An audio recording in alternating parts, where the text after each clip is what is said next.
Fellas, say goodbye to Chuck Sherman the boy. I am now a man. I highly recommend you join the club. We are doing the wild thing all night. Acid house music. Hey, what's up, everybody? This is Sherm. Sherman, I cook all this food. Is that all you gonna eat? General Sherman realized and understood the importance of house music. So, do you know anything about techno? No. Listen. Get it on.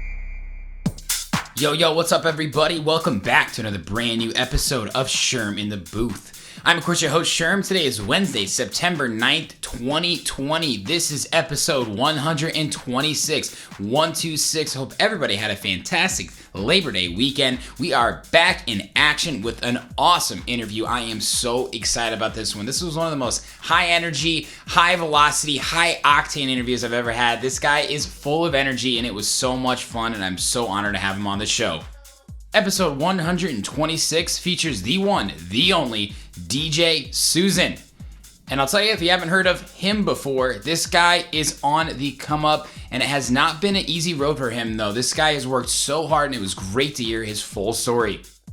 In my interview with DJ SUSIE, we discuss it all. We talked about his journey from playing records for fun to playing massive shows at festivals like Splash House and Coachella. Now, DJ SUSIE has really been building up his name through his incredible tech house productions, and he has such a tenacity to make the best of the best. I'm talking peak hour bang bang, baby. We also got into the story of his record label, Hood Politics. It's one of the biggest upcoming labels in the game right now, and it is doing so well across the charts, SoundCloud, Beatport. He has literally given opportunities to some guys who are now world-recognized artists. And it's all because of Hood Poly. It was so cool to hear about it, and it's such a dope name too. It's got some of the best releases on there. I have so many Hood Politics records on my USB. Now, DJ SUSIE, you are going to find out right away, like I said, is very high energy, but he's also incredibly optimistic and positive. We talked about the mentality on coronavirus. This guy was going to have a really big year. I'm talking tours, I'm talking record label parties, I'm talking it all. Everybody's on the bench right now, and Mr. SUSIE said it best. It's just different. Be positive, be optimistic. Let's overcome. Keep doing our thing now. This guy was so much fun, and I learned so much from this interview. He is truly an inspiration to people like me and so many people in the game. He's one of those guys that proves making this dream is tangible and you can do it. Keep doing your thing in SoCal, my man. I can't wait to see you on a worldwide scale here soon. You better let me know when you're Chicago next. Let's get into it right now, guys. This is episode 126 with DJ SUSIE.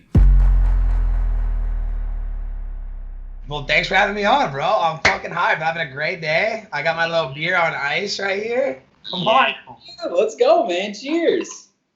Hell yeah. I've heard the greatest things about you from Mr. Diaz, bro, for real. Oh, that means the world, bro. Yeah, Diaz is a great friend of mine. He's a fucking outstanding human being. I was spending a lot of time with him in Chicago last year. When we played outside, not Sidebar. Spy? Bar. Really? You came and played at Spy?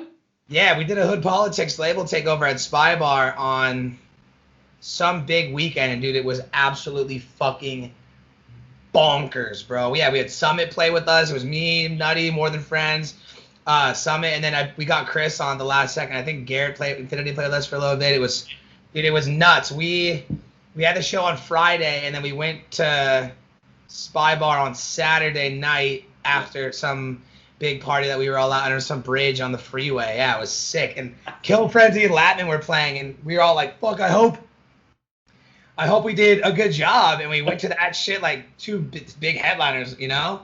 And we looked around, we were like, oh my fucking God, we crushed our debut. It was so sick. Dude, that's awesome, man.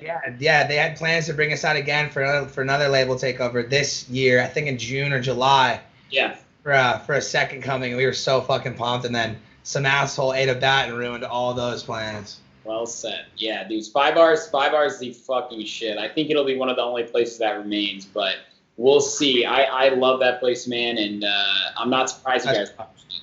Such good vibes. Such good vibes, man. It's like you go there for one reason, and it's like literally to fucking party. Right? Yeah, the little dungeon. We could definitely get down with that shit. Yeah, of course, man. It's not exactly San Diego or LA style under that basement, right? They're LA more, LA yes, San Diego no. No. Yeah, I had a long talk with Chris. Actually, I went golfing with him recently. And we were talking about just like the vibes of Spy Bar versus like everywhere else. And it's just so unique. But that's awesome you guys had your own take over there. I'm surprised I missed that. Yeah, it was wild. It was definitely a big Chicago debut for everybody, and we had so many heads come out. It was cool to see the reach that, you know, the label has in different cities, you know, especially for the first time we're there. And motherfuckers came out, bro. There was some diehard fans there the second the place opened. People standing around as we were sound checking and stuff. It was sick, bro. Dude, you're a humble guy, man. You got a huge following here in Chicago. I told a couple of my friends I was interviewing DJ Susan. And sometimes they get excited, sometimes they fake excitement, but they were like, dude, I love DJ Susan. Holy shit, man. Like, I love her. Shout out to the Chicago players. Let's go. Dude, you got a big fan base here, so I'm excited to share this one with the world. Because there's Hell yeah, bro. I love that. Shout out to my Chicago fam. I love you. It's all about spreading the good energy, man. People who are down to receive it and want to give it back, like, let's go. We're all winning together. That's what it's all about, man. We'll get right into it on that note. Again, thank you for making the time to come on. Personally, I'm a fan too. I'm one of your Chicago fans, okay? I don't want to play this cool guy over here. I'm a big fan, dude. I've been following you for a while, and I've definitely been following Hood Politics. I can't remember one of the first releases I heard, but I remember first seeing it maybe 2 years ago or something like that, and I was like, damn, like this seems like such a legit label, but you had just got started. And yeah. Look at you now, man. Like, you've come so far in a short period of time, and you just got the steam. And it's tough right now, of course, with coronavirus. But, dude, you just released on Rawsome Records. Congrats on that. Like, thank you. Still putting out heaters just like it's any other day. So props to you. Yeah. Yeah, man. This is a sink or swim, you know, time. You know, it's all about finding the silver lining in the moments that we feel are setbacks. And I feel like that's what's really put Hood Poly ahead of the game right now. Is a lot of labels and a lot of people have kind of been reluctant to putting out music and kind of use this time as like, oh, no one's listening or appreciating the music. It's like, dude, this is the fucking time. Yeah. Because like your lead when this shit is over, it's not from where you left off before. It's what you do in this time. So a lot of people are reserved.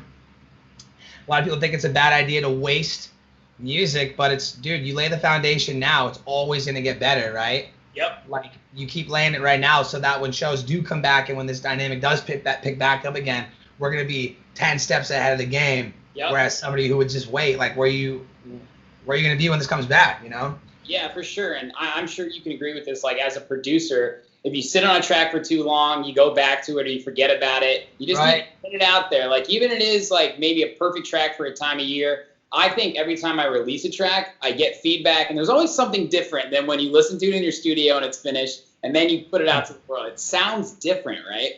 Yeah, definitely, bro. You can have critical feedback, but just, like, release it and move on to the next one and get better. That's my opinion.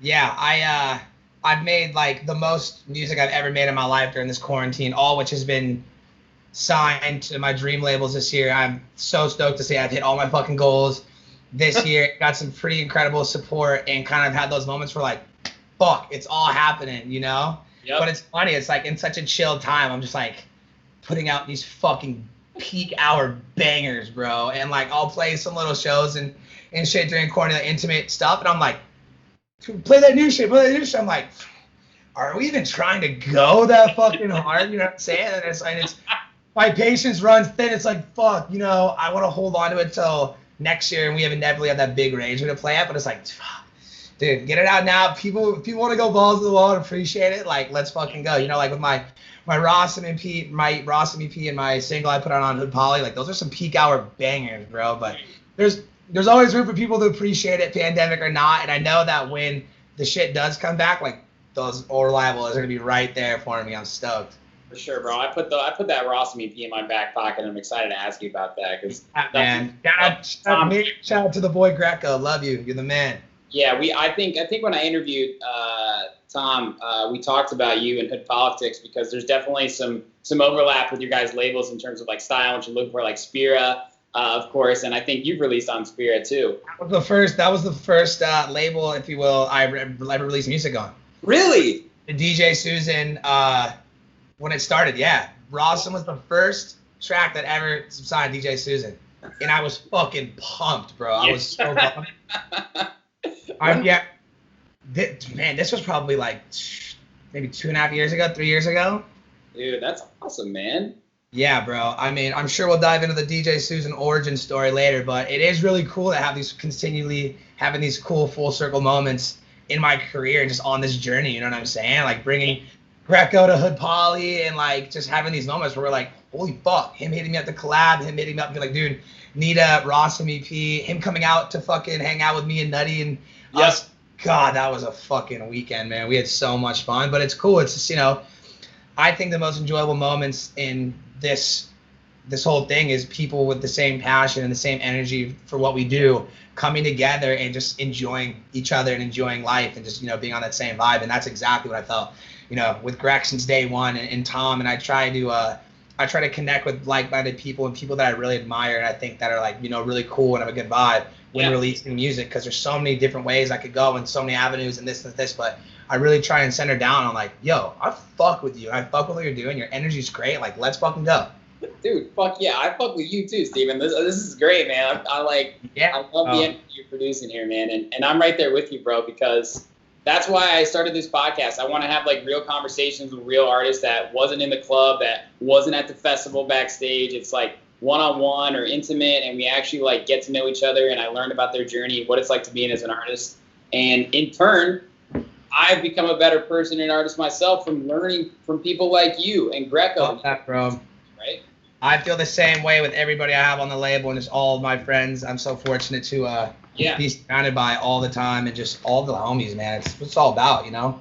Passion and music and opportunity all coming together, you know? It's so sick. Absolutely, man. When you said your first release, or as DJ Susan was 3 years ago, let's rewind. What is the actual timeline from when where you're originally from to when you got exposed to electronic music, got your hands on the decks, making music? Give us a spark note, give us a long story, whatever you want to do. Let me light up a cigarette real quick. Yeah, man, fuck. Where did my journey begin? Okay, my journey definitely began. I was like, dude, you know, growing up, like elementary school for me, maybe like 5th, 6th grade, I just gotten out of my Sum 41 Blink-182 stage.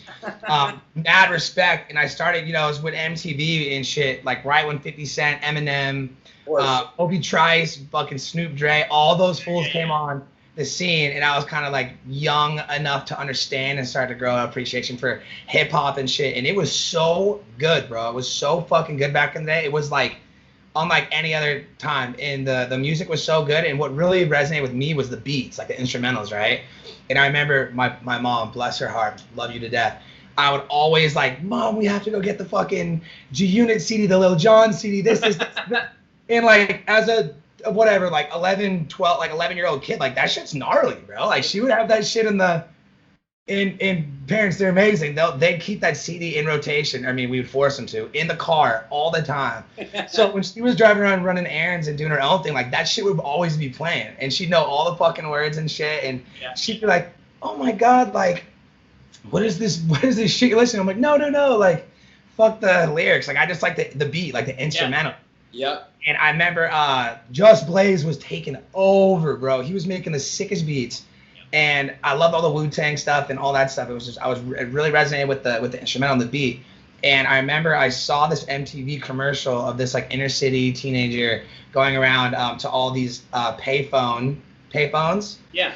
Kept hitting the coin return button and like collecting like quarters and shit. And then he went to a pawn shop and he got like an MPC. And dude, I'll never forget it. I was watching like something on TV and that came on and I saw him just like fucking jamming. And I was like, that's exactly what I like. What the hell? Rest of every holiday, every birthday, everything. I didn't understand what it was or what music, I guess, beyond like, you know, band, guitar, drums, shit was. I remember pulling on my mom's shirt and I was like, yo, I want a beat machine. I want like a beat pad, beatbox. And she's like, what the fuck is that? And I was like, oh, but we need to go check out like they were like, we need to go check out the thrift store or some shit, you know, just trying to put two together. Yeah.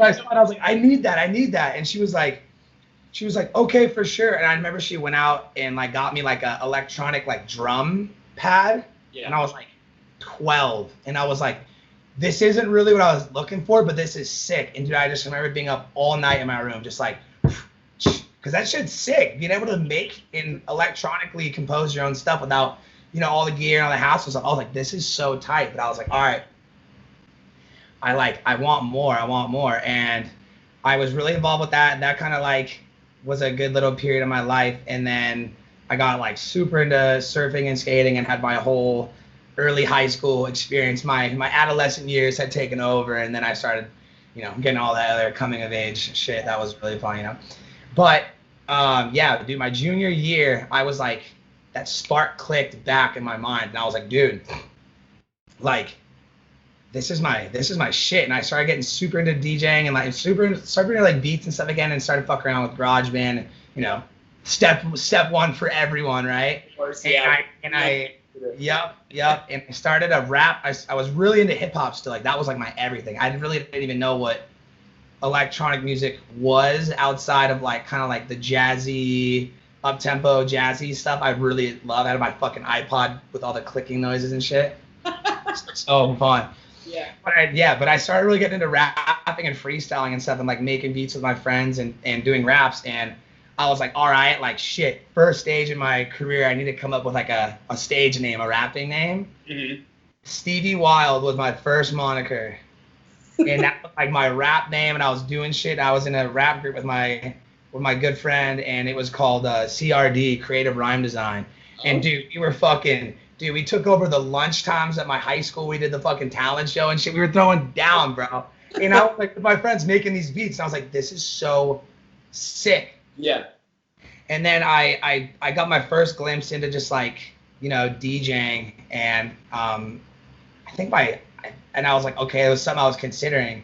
And I was like, I need to get some records, a record player, and like really kind of experiment with that. That was my new lust for art that I had embodied through like rapping and kind of just fucking around with music. Right. And I was like, okay. And when you're passionate, you just circle it, you like tunnel, and you're like, I need that. And I was like talking about it and considering, I was like, dude, it's so much money. I was working at the frozen yogurt shop and shit. And I was like, I'm going to save up for a turntable. Yeah. And as I was getting close, my uncle, but right before he passed away, he gave me like 3 crates of his old records from high school and college and shit. Like, dude, like Led Zeppelin records, Rolling Stone records that he would just like doodle on, sure, tripping, the good old days. Of course. Like, he's like, I want you to have these. And I was like, dude, I need to get a fucking turntable now. This is my time. Like, I got to commemorate the ledge. Yep. And I saved up all this money, and I went to Guitar Center. I think I spent like $300 or something on a Stanton T62 direct drive turntable, the big beefy one, bro. Yeah. I had the records in my one of my best friends. He came with me, and he's a little bit older. He was working a job of construction that I just started, and being like 17, making like $600-$700 a week, like that's balling. Yeah, it's balling. And we're like boys. He's like my fucking boy. And he came with me to Guitar Center and like surprised me as a birthday. He's like, dude, grab a mixer and another turntable. Like, I got you. And I was like, I got my own setup now. And I was one of the first ones I knew, anybody, older, young, parents, whatever, that had like turntables and records. And I was like, oh my fucking God. I was so hyped, bro. And I'll never forget the moment I had it all set up in my house, and I think I put on like a Blues Brothers record or some shit, right? Like so out of context. I just wanted something to manipulate, some sound, something to just fuck around with.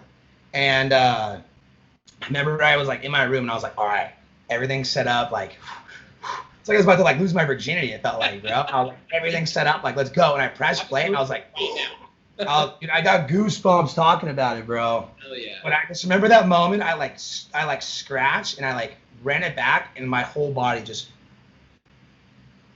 froze. And I was like, my heart was just like, phew. Like I like right then in that moment, like shit got real. And I was like, dude, this is my fucking passion. This is my art. And this was so before DJing was what it is today, and what music is what it is today, and how accessible it was. Like, I was playing records. Yeah. I had my LimeWire. I had my fucking My Kazan shit. I was like, I wish I could get this on turntables. You know what I'm saying? Like, be able to do it digitally. because records were like, what, 20, $30 for. Yeah. So. I remember, I had a couple Ninth Wonder records, Jay Dilla, and I had some I was getting these like comedy special records, like a comedy special on records, and I would just use the acapella and just like scratch it over the beat. Yeah, it was sick, bro. Genius. Yeah, and I was like, I go to garage sales and shit? I was about that life, bro. That's awesome. Nobody understood what it was. It was nothing, you know? Yeah. And I remember I had my newfound love for Guitar Center. I just discovered that jam. Mm-hmm. So I'd always go back to like check out more stuff. And I'll never forget I saw the Newmark's and NS7s, like the first like console. Yeah. First like digital drive console where you could set your computer up, and I walked in and I was like this. Dude, this is exactly what I've been like manifesting. What the fuck? And I freaked out and didn't think it was like $1,200 or something. So much. So I was like, dude, I'm gonna dedicate every single weekend, save all my money, save everything to get these. And it was right when like right on the cusp of when like A-Track was dropping like his Dirty South dance music mixtapes. EDC and like shit started peaking its head like kind of like the underground of pop. 2000s, kind of late 2000s there. And there was like a lot of like electronic music, like Simi Mobile Disco would drop some stuff, and like a lot of surf movies and stuff. Right. And like Justice and Mastercraft and all the blog house shit really started coming out. And so a lot of the like what I'm looking for, hip kids in my high school kind of got a glimpse into that, and they knew that I had turntables, and one like rich kid who was always up on the hype train hit me up and was like, dude, like I want to get the same turntables as you, let's get it. And I was like, dude, I'm selling mine. He's like, name your price, I'll fucking have my mom write a check. And I was like, how much are these? And I was like, boom, like I think I was like $1,200. He's like, done. Met him at school the next day, got the check, went to fucking Guitar Center that day, got the decks. My life changed forever, bro, because with that, my whole range of music just exploded. I had everything, bro. And this was when like I said, like Blog House, like what was it? It was like Hype M, Gotta Dance Dirty was always firing, like Vacay Violet, like all these sick blogs that you would just find, and then it was a quick like LimeWire. Ooh, I remember those. You get the heaters, you get a couple unsolicited pornos on there, but it's all good. We definitely watched those. But it changed everything, bro. And then I was like, okay. People started hitting me up to play shows at their house. Dude, I did it all, bro. People started hitting me up to do birthday parties, all that shit, and I was there. I went on Craigslist. I got a little PA that I still have today, bro. The Mackies, they're perfect, bro. And I was literally like 16. I had my setup in my car at all times, and every weekend I would just be like networking out. Dude, I had my little business card and shit. This is old school shit, yo. Let's go. And I was going around, and I was playing fucking Sweet 16s, office parties, Christmas parties, backyard fucking barbecues, everything, bro. I was that dude, and I was like, dude, I don't give a fuck. I just want to play. Like the thrill, the adrenaline rush of it got me so hyped, and I was like, this is so dope. And I was like leading the charge, like in my community. I was like the first person to like be like that DJ in my community. So everybody was like trying to hit me up and like come through and party and shit. And I was religiously studying it and working on it and take any lessons. I was all hands on. Right. The same with producing and how I learned. Like I just do my own thing and just figure it out. But dude, yeah, that started everything for me, bro. It was nuts. And I had the name Stevie Well. I was like, all right. And then through there, I found my passion for electronic music and everything there. And I loved, all the big room EDM and stuff, and all the fucking old fucking legends who were just dropping the heaters nonstop, bro. Another full circle moment in all this, bro. I used to go dumb hard on like LA riots and shit back in the day, like 2009, 10. Yeah. Fast forward now, he's fucking just released some bombs on the label. It's like, what the fuck? I got him on here to talk about. Like, that's insane. Like, that's big. Full circle as fuck. I'm like, dude, I grew up praising you. What the fuck? Now you're on Molly. I've had too many of those moments. But I had my Stevie Wild thing, and I was like, dude, this is it. Like, this is what I want to do, and I was always super into it. I bailed the rap crew I was in because I was like, dude, I'm just going in a new direction. And I always praised the music I was hearing and was like, I want to do that one day. I want to be able to make my own stuff. Right. Once I get good at DJing and get that out of the way. Right. But flash forward to maybe like 6 months after I'd gotten that and had that going, I went to this festival in San Diego called Street Scene. That was like a super sick party in the streets with maybe like 4 or 5 stages. And dude, they had like a DJ stage and like a hip hop stage, like the main stage and shit. Dude, this was like the moment for me. This is the big where I'm at today moment. Yeah. And I'm like, I'm like a little girl. I'm like in high school with my boys, like running around and shit. We had the water bottle full of vodka, all probably like 105 degrees. You didn't give a fuck, bro. We were out there sending it. But dude, it's the end of the night. I'm like watching all this music, and I'm like, from a new perspective of like, dude, I get it now. Yeah. Because you start DJing, you never hear music the same again, bro. You're always calculating some shit in your mind. What BPM is it? What tempo is it? What's this harmony? What's this? What's this? Like, it's sick. You just like tapped in, right? So that was my first experience, like tapped in. And we're front row at this this like rap show, and we're going super hard, having fun. It's at the end of the night, packed, probably like 2,000, 3,000 people in this small little like alley street way. Yeah. And these motherfuckers pulled me on stage, me and my boys, handed me the mic, and we're like, you guys have been going so hard all night. Like, I fucking love you guys. Like, do you guys want to do our last song with us? And bro, I'm up there just like this. Maybe a couple months of having these dreams, like, I'm a fucking like DJ, like I'm a fucking like whatever, you know what I'm saying? Yeah. Bro, on stage in front of all these people with a mic in my hand like this. This is it, bro. This is it for sure. This is my calling for life. And I was up there and I was just frozen and in just like excitement, bro, adrenaline. I was like, oh my fucking God. And we did a little song and shit, and I got off stage and there was like mad people like waiting for us at the gate. And we're like, you guys fucking killed it. And I was like, this is so amazing. and then literally 20 minutes later, I heard dubstep for my first time. Oh, Jesus. What a night. Bass Nectar played, bro.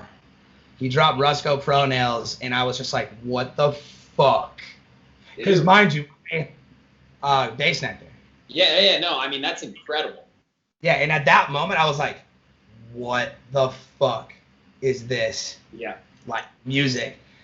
Got super into electronic music and was like, dude, this is my goal, to have that feeling on stage again. Got really into the trap and dubstep for a while and kind of just like high energy club bangers, you know, shit that was popular back then. But dude, I loved the just like the energy behind like, you know, the golden era of trap, right when Flosserdamus and shit came out. And I had just been experimenting with making hip hop music and stuff. And I just got a machine, my little machine pad. Yeah. So I finally got my fucking beat pad, bro. Out making hip hop and a Stevie Wild, and I was like, dude, I heard Flosserdamus Original Dawn, and as I'm sure 99% of the kids who heard that shit, I was like, this is what I want to fucking make. This is it. Dude, that was the shit. That changed the game, honestly. It changed like the path. That track changed the game. RL Grime Mercy changed the fucking game. Yeah. Because I was like, this hip hop with just a fat 808 and like a trap snare. That's so hard. I love that. Dude, hearing those songs live for the first time made you be like, God damn it, I didn't realize how much I love bass. Song's number 3, bro. Let's go for a world record. I think we're already hitting it, bro. But I heard that and I was like, wow, that's it. And I was like, all right, bro, now's the time. Trap music, let's fucking get it. Yep. And I was making some like whatever shit, but it really allowed me to dig deeper into my like production and just learn a lot, which I'm super grateful for, you know. Yeah. And I was really, as I was with DJing and stuff, that I was kind of like, you know, whatever. I fucking got that shit in the bag. I don't need to worry about that anymore. New thing. And I started making these beats and getting really into that and like idolizing, you know, all the fucking pioneers and shit. Yeah. RL, Floss, Bro Safari, Craze, all those dudes that were just running the valve, all those boys. And I was like, all right, sick. And I was putting some stuff out, and then I like made my SoundCloud, and then I was like, all right, whatever. But it's all just like just an experience, just come into who I am and find my passion with music, you know? Yeah. As deep as I thought it was still so fresh. It's always evolving. There's always new ideas and new sounds and things that inspire you and get you hyped. So I was like, I just started my journey, but I thought I was so advanced and so deep. I thought it was the end of the road, right? But right after that, I got hit up for my first show in San Diego, my first real show.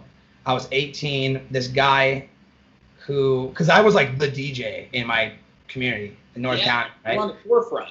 I was on the forefront, baby, for sure. So some guy who was trying to throw some parties in San Diego hit up one of my other friends who kind of was DJing, and he referred him to me.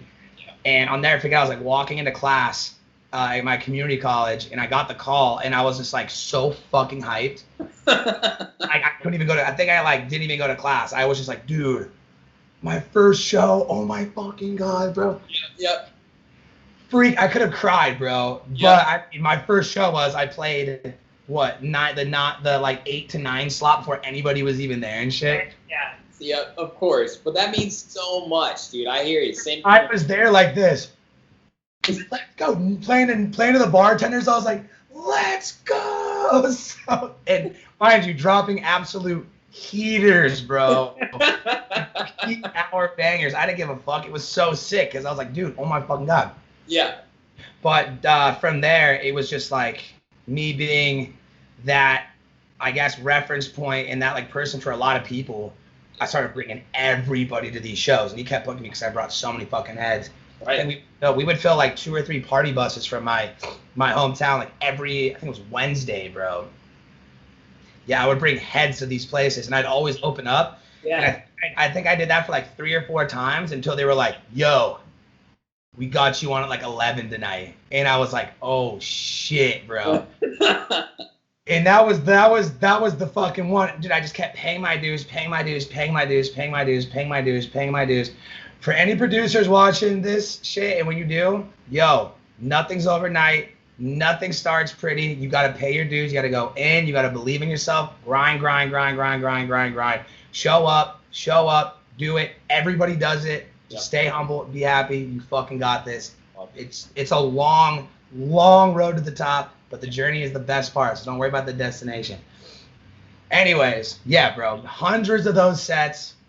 Started pulling my weight until I was like the reliable homie. You know what I'm saying? Yeah. And then I started headlining all these big nights, dude, and it was fucking popping back then. Probably like 4 or 5. You playing it all like open format? No, I was dropping this like the biggest bangers I could find, bro. Oh yeah. Happy dubstep, trap, big room bangers. Was so funny, bro. Dude, that's awesome. So awesome. And I know that every other producer that you, I guess, could or have had on here could say the same exact thing, bro. It started with that big golden era of EDM, 2009 to 2014. Yeah. That 5-6 year period was game changing, bro. It was crucial. I'm right there. Played those shows over and over again, and then I was like, fuck, dude, like.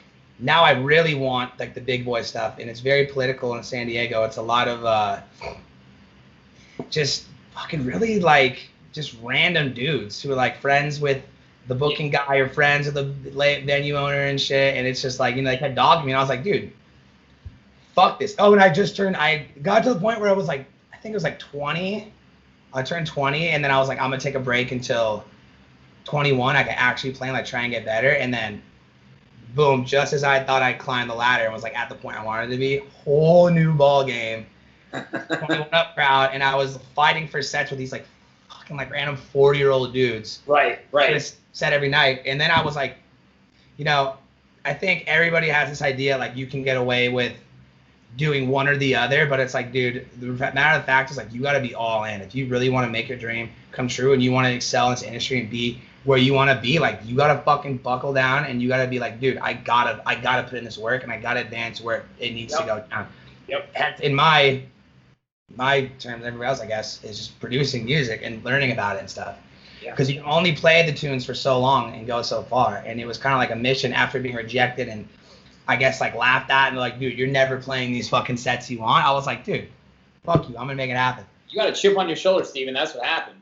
Yeah, bro. So I think I took like a year off from like playing shows and shit, and I got like because I was making some sick money playing these like shows every Wednesday, and I got like a real job, and like I really busted down until I was working at this fucking like skate shop and shit. It was so fun.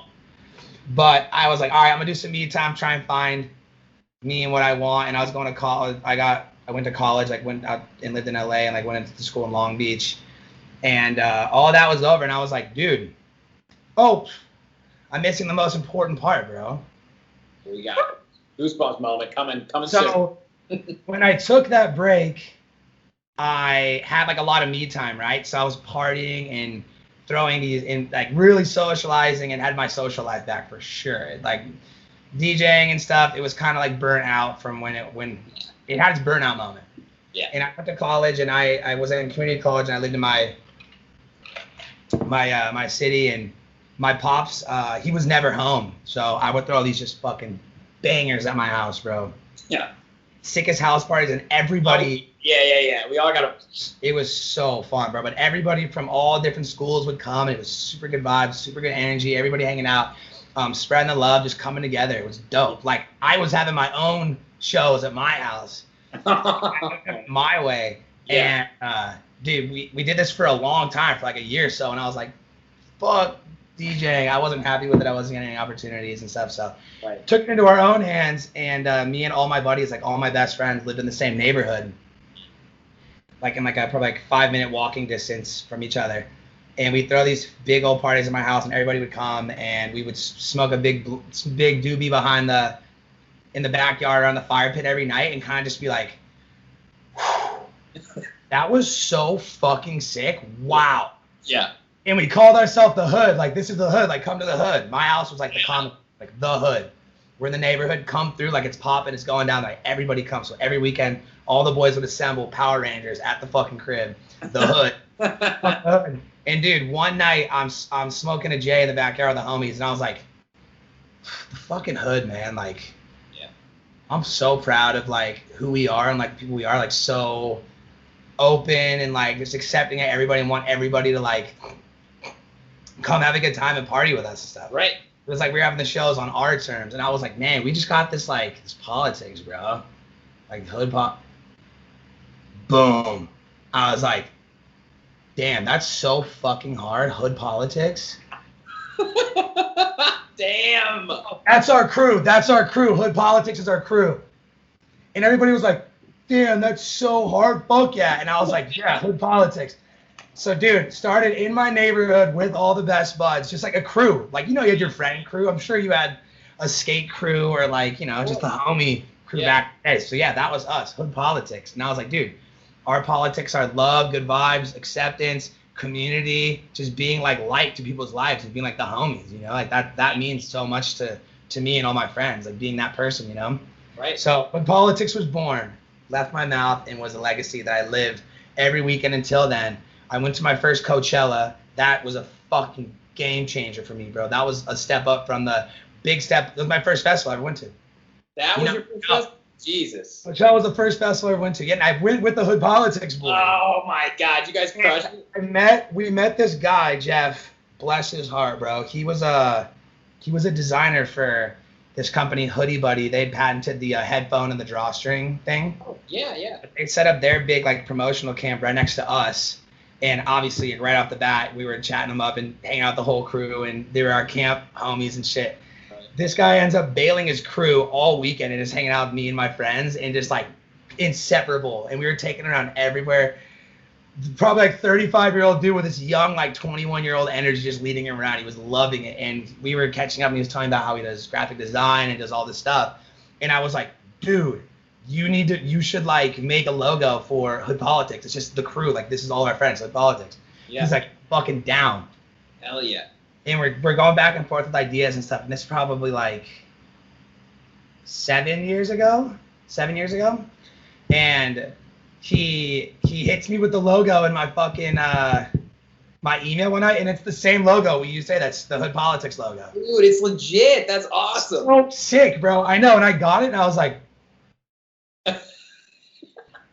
it's going down. And I immediately ordered some shirts. I think I ordered like 20 shirts, and I gave them out, and I got them printed with that logo on it. Yeah. And it's so fucking clean, bro. I think some of my homies still have the original, bro. The number one. Yeah. And I gave them to all the friends, and they were like, "This is so fucking sick, fuck yeah." Was just gonna be that, right? Like, we're just the crew. Right. Hanging out with everybody. Everyone's always coming to the parties. Those kept going on, but now we like have our team colors to rep. Right. And I would just get texts and calls all the time. Like, yo, I need a Hood Politics shirt. Where do I get one? Where do I get one? I'll buy one. I'll buy one. I'll buy one. I'm like, no, like, Started something. we're not selling those. Like, that's just like a one-time thing for the homies. Right. More and more people I'd wear it, and people at school would be like, dude, what is that? What is that? And I was like, shit, okay, like, maybe I should make some more. And I was like, you know, and it's funny, it's like, it's always with the times. Around that time, what was that, 2014-ish? There was this big like explosion of like streetwear with pop culture and music and shit. Right. And it was like, that was like the thing, was like having this cool streetwear music blend thing. Yeah. And I linked up, and I was in Long Beach at the time, and I was like super inspired by like the boys that were running Massive and shit. Remember Massive? Of course. So that's my friend's cousin. Oh. And I hit him up, and I was like, dude, I want to learn from like the big dogs. Like, let's go. And he's like, dude, come down to his storefront in downtown LA. Like, he'll do all your printing and like get you set up and shit. So I was like, all right, dope. Let's fucking go in politics. Yeah. And this is after people have been hitting up. They're like, when's the next line dropping? When's the next line dropping? I'm like, dude, what are you talking? Like, this isn't a clothing thing. But through the public's demand and interest, it became a clothing thing. And I was like, all right, this is my fucking destiny, bro. Hood Politics is like top line streetwear brand. Let's fucking go. Yeah. And I had my boy who made the logo making all the cool shit, hit me with lines, and we were cranking it out. But it was super expensive. It was hard because, I mean, being that young and shit, nobody wants to pay for anything. You know, everybody wants it for free, wants to hand out, bro, I want to support, send me free shit, like, I'll rock it. So I was like, dude, fuck this. We had a good run, and we had a bunch of cool stuff, but it just wasn't where my passion was at. And then again, I got hit with that sobering idea, like, dude, you're not gonna do what you want to do by like having this clothing. Yeah. You gotta fucking buckle down and get it on, bro. Yeah. And right as that was dying, and I was kind of like, all right, I'm gonna keep the Hood Poly name as relevant as I can, but I'm kind of gonna step away from the clothing aspect of it all, and I'm really gonna try and buckle down on my passion. I'm doing, finish the last like 2 years of college, and like, you know, get back into the music thing. New city, new vibes. Hood Poly was popping. I was throwing sick Renegades at my house, did the same thing at my house in Long Beach. Yeah. My passion for music picked back up. Some homies came to my house who were running some shit in Long Beach. Right. Started playing all these cool fucking parties and shit out there, and was like, again, like the DJ. I was back to being the DJ guy again. Oh, shit, Steven. The changes of the season, bro. Keep you away. What's up? Keep you away. No way. Nope. And yeah, through that, the Stevie Wild name came back, and I was like, all right, sick. This is cool. But still, I felt like something was missing, you know? I felt like I was almost there, and I did this thing called Keep It Hood Monday, where I'd make a new beat like every week and premiere it on Monday, like an instrumental or some shit. And that was cool, and I was really like getting just the creativity flowing again, and it was a great foundation for where I wanted to go. And yeah, I was playing the shows and shit, and then my buddy hit me up and was like, dude, like, you should come with me to this festival this weekend. And I was like, all right, like, what is it? He's like, I have no fucking idea. My sister just told me about it. Like, you have to come. Tickets are like $80. And I was like, what the fuck? Whatever. I'm in college, out of the house. I do whatever the fuck I want. Like, yeah, let's fucking go. And he's like, all right, like, meet me in like Huntington Beach on like Friday, and we can all go together. And I was like, what do I bring? Like, what? Is it like Coachella, bro? But I was like, all right, like, shit. What kind of music are they playing? Like, the shit I know, right? Yeah. And he's like, oh, it's like house music and shit. And I was like, all right, cool. Like, we all had appreciation for dance and house music without really like understanding what it was, right? Like, I loved all the like up-tempo, jazzy, loungy shit. I loved Thievery Corporation and stuff they were doing and stuff. Like, that's cool. Right. And I was like, all right, let's go. And he takes me to this festival, and it was the first Desert Arts. Oh shit.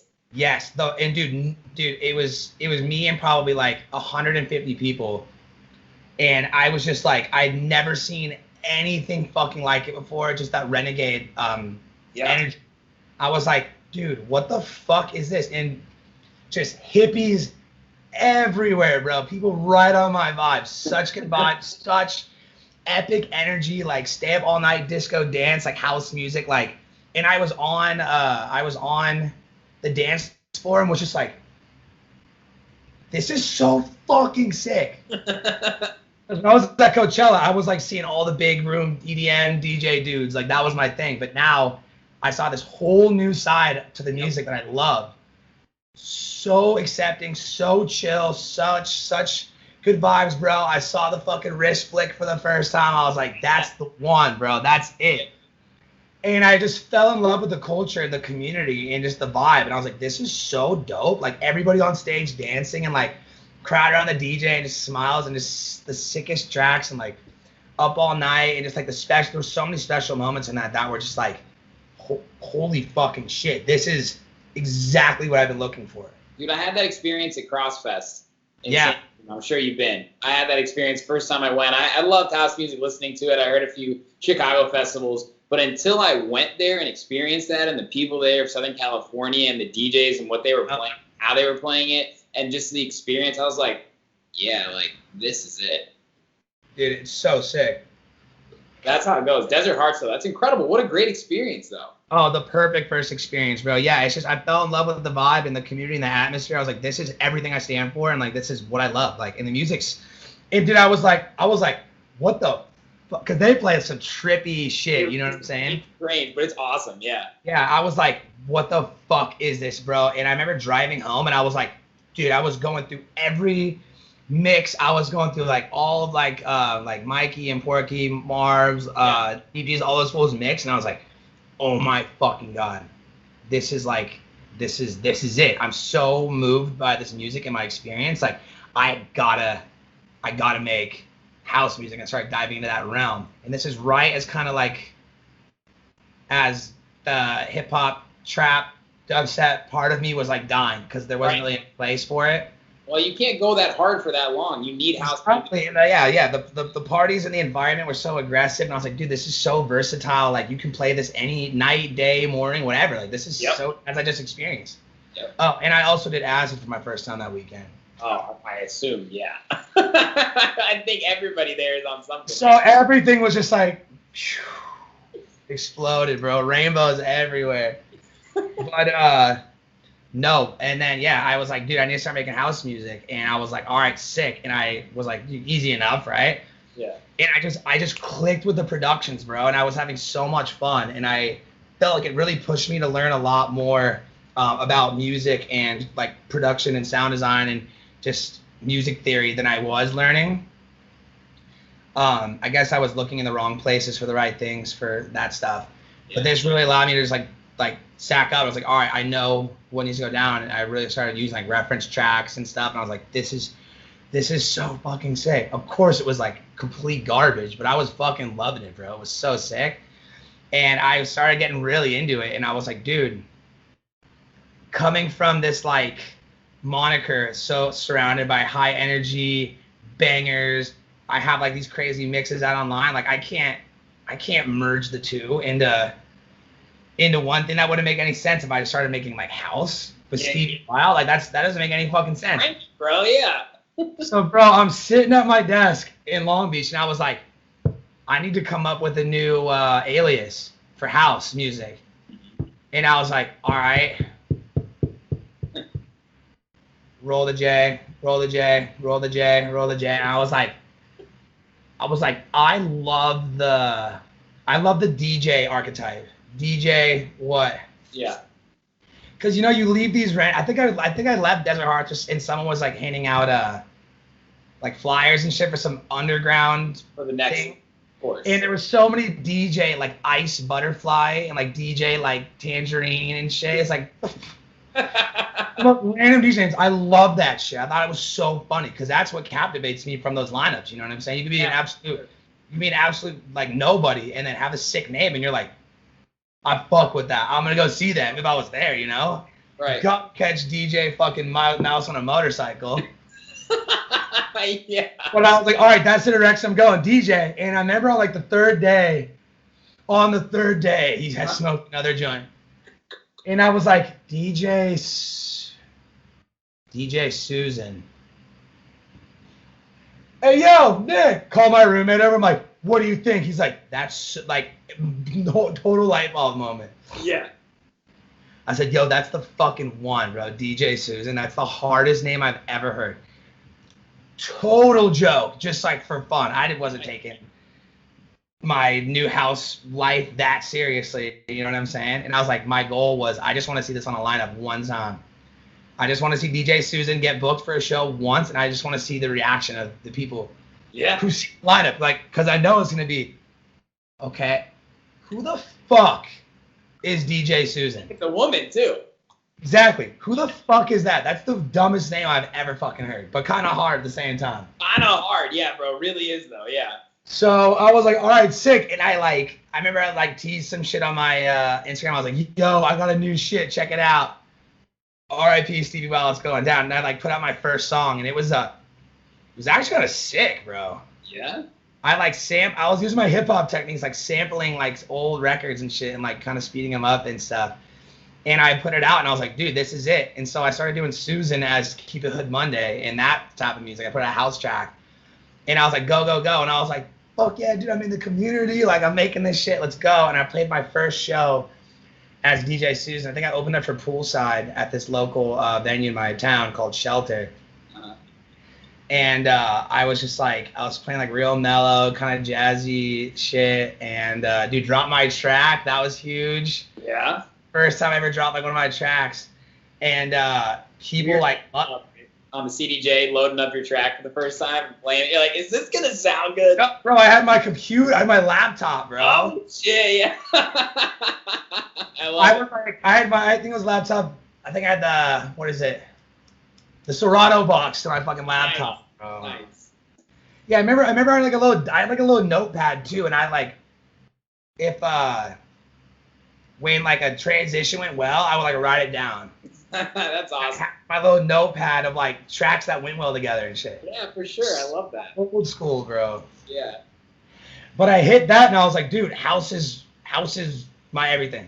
I had the biggest connection to it. It means so much to me. It's such a genre and such a vibe and a community that resonates so deep with me and my values and what I love and shit. And I was like, let's fucking go, baby. Right.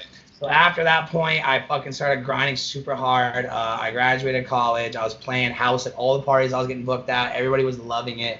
I was like that dude again. I graduated college. I came back here, and it was kind of like a fuck. Now what do I do? I'm definitely not trying to get a real job, or I'm definitely not trying to do any of that dumb shit. I'm fucking at music. Let's go. Yeah. And dude, I was like, all right, time to really grind. And so I started really grinding, making tracks, inspired, all this stuff. Started grinding. Put out my first track with Spira. Yeah. Shout out Grex, love you, baby. And I was like, oh my fucking God, bro. What the fuck? I got a track signed. It's on. And that pushes you so hard. It does. It gives you so much confidence that you need, even if it sucks.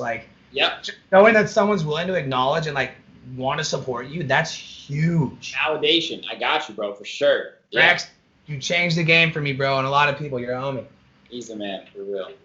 But yeah, I had that, and I was like, all right, I got a fucking release under my belt. I'm starting to become somebody and shit. And then I moved back here, and the show started picking up again, and I was doing little house parties and this and that, playing house and stuff. And then I got hit up by an old acquaintance to take over this weekly party at the sushi restaurant in my city. Yeah, Wet Wednesdays. It used to be this popping ass party back in the day. Yeah. The place burned down, and then they opened up a year later, and then we're like, dude, DJ Susan, we gotta get him in the mix. Yeah. That's awesome. So they put me in charge around this party every single Wednesday night at this sushi restaurant, bro. I bring my PA, the decks. I was finally comfortable on CDJs. I bought my own pair, and on top of the world, bro. I used to bring my fucking my turntables, my fucking big console around me to every show in San Diego, bro. I'd drive and I'd have my coffin case and I'd just be literally that dude walking around downtown with all my gear. Right. Show up to the club and be like, I have I don't know how to use CDJs. I just have this.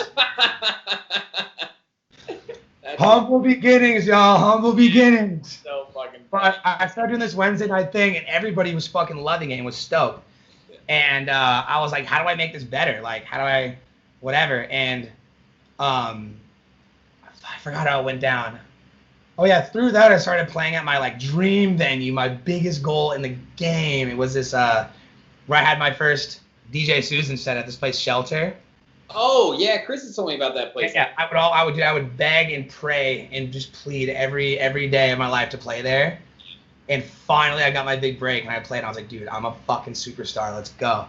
And More Than Friends and Nutty would come to those shows, and I had no idea really who they were. I think I met Joey for my first time at like the second Desert Hearts I went to.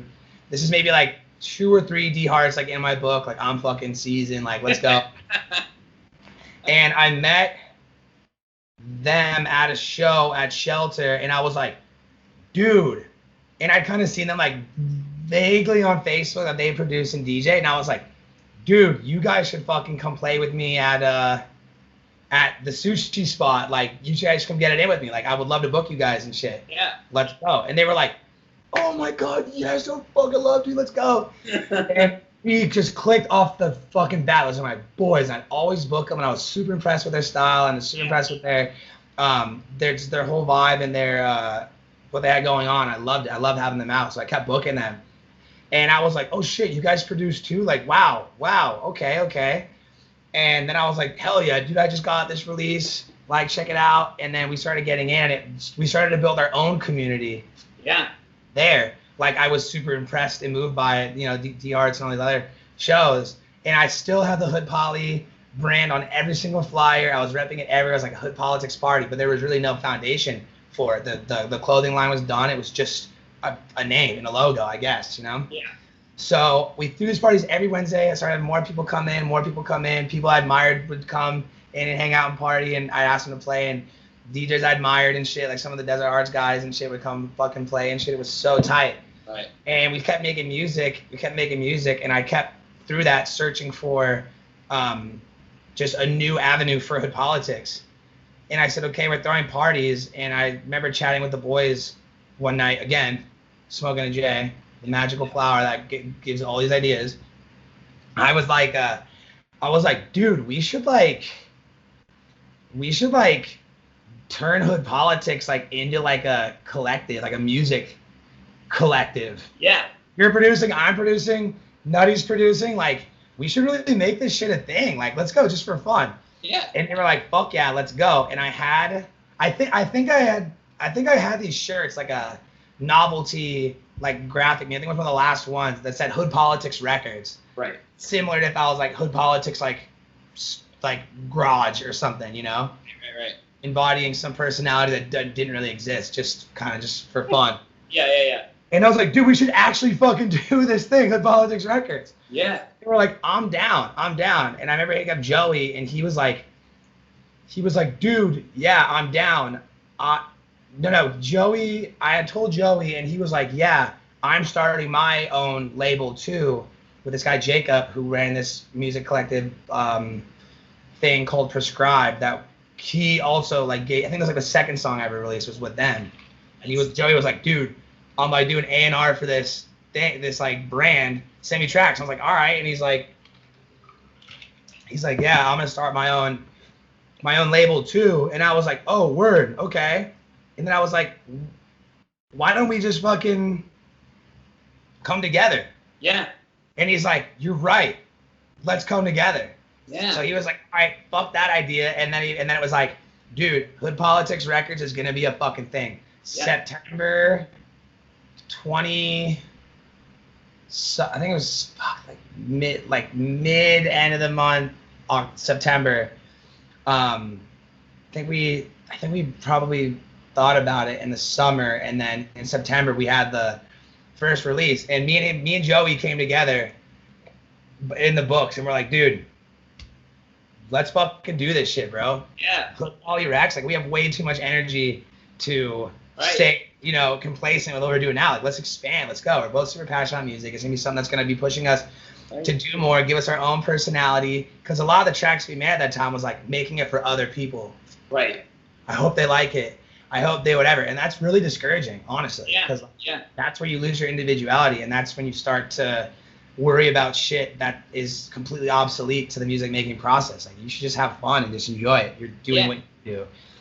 And so, we came together and we said, all right, let's go. And we applied for, I think, Label Works, and they approved us. And we were like, oh my fucking God, bro. Like, this shit's about to fucking go down. We had everybody in town wearing the Hood Poly Records tees before and we put out our first showcase on, I think it was like September 24th, I want to say, or something. Yeah. It was me, Michael, Joey, and then our friend Dylan, who played at the shows with us. He was kind of more like breakbeaty techno. Yeah. Mind you, we had no fucking style. We had no format. We had nothing, bro. We kind of were just all over the fucking place, and that was great. It was a melting pot. Yeah. Of people. And then it was, we had the label release. We had a label release party. It was so sick. We're like, yo, motherfuckers, we're here. Let's go. Yeah. It begins now. And then I think we had like Music is for Lovers, like a big write up for us and stuff, and got our names out there, and it was really cool. From then on, it was like, all right, let's go. We started recruiting our friends and people we knew and friends of friends to come join the label and this, and we just started fucking building, bro. And we didn't really have much of I think it was every 2 weeks or so. Yeah. But I mean, like I said before, every big journey starts with humble beginnings, and we just started making it happen and just having fun and trying to squeeze in label showcases and takeovers at every little local bar around us whenever we could, to just try and expand. And it was sick, dude. The first year and a half fucking flew by. Yeah. And then after the first year, it was like, okay, sick. Like, we have a label, but it wasn't really like too much pride. It was like, Hood Poly, but we had only just begun. Fuck, we had so many other avenues we were looking up to. We were like, fuck. I wish, I can't wait. And I was like, all right, fuck, going back to getting like a job. Like, this is my shit. Like, I'm doing these residencies. Like, everything's going great. Yeah. Hustling, bro. Jesus. Hustling, bro. But then, as most things do, I was putting myself in a lot of positions where I was just like, fuck, don't want to be here. I'm just doing this for money. Like, this isn't like what sets my soul on fire. This isn't anything I'm passionate about. Like, fuck this. And I started going back to, like, I was playing like open format shows again and shit, and kind of was just like, am I in this house or not? Am I in the house in this thing or not? Like, fuck. And I remember one day I was like, all right, fuck all that. Like, I'm 10 toes down, Hood Poly. Like, let's go. And I remember just like researching, digging, doing all the shit I can to get myself out there. And of course, you're only going to sign good tracks and like the big dogs and people that you admire when you have a foundation. I think we may have like 1,500, 2,000 followers and shit. And we started getting like the underground homies I was huge fans of. Yeah. I think the first one was when we signed Mistrix to VA we had a long time ago. Then we got like Intrusive on one of our first VAs and shit. And I'm just like connecting these people who I was like a Hail Mary, like, please fucking think we're cool. Like, yeah. Please. Right. And they were like, sure, like, yeah, your shit looks tight. Like, here's a track. And I would be like, oh my fucking God, bro. Like, what the fuck? Like, we got them on the label. Like, let's go. Yeah. And dude, it pushed me to go so fucking hard, and we just grinded, done. Stayed true to what we love, our principles, our values, why we started in the first place, and also just trying to remain as completely true to the things in the areas that we like in other labels, or that we gain from experiences that we like, because that's what it's all about. You know what I'm saying?